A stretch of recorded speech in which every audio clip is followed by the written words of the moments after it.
Donald Trump facing new questions today about his charitable foundation.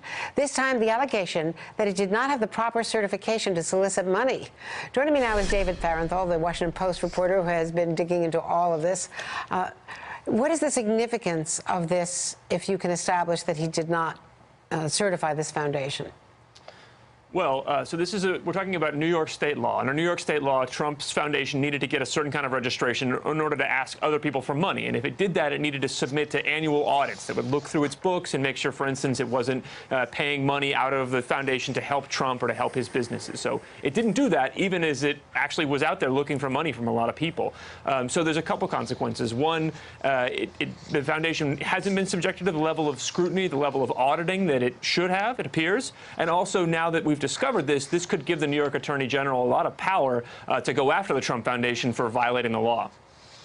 And is this actually a law? I mean, would this be a civil violation? I mean, give me the legal implications of it.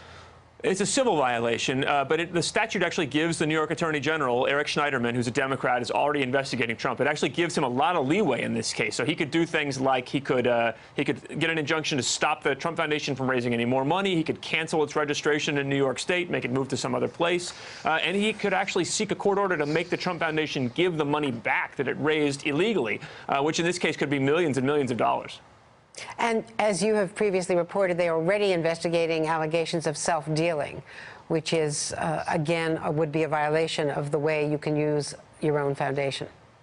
That's right. We've documented cases where Trump spent the money out of his charities' pockets to settle legal disputes that involve his for-profit businesses, to buy large paintings of himself, including one that's hanging on the wall in one of his golf clubs, to buy an autographed helmet from Tim Tebow.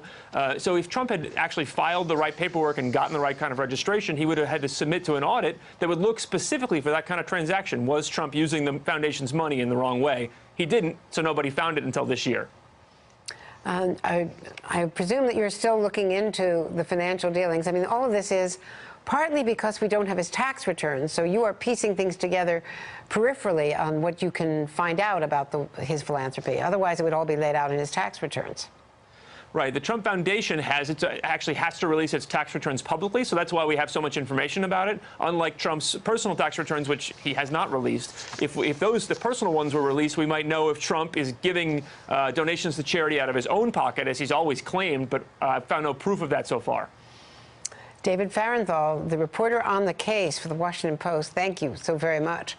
Thank you. Hey there, I'm Chris Hayes from MSNBC. Thanks for watching MSNBC on YouTube. If you want to keep up to date with the videos we're putting out, you can click subscribe just below me or click over on this list to see lots of other great videos.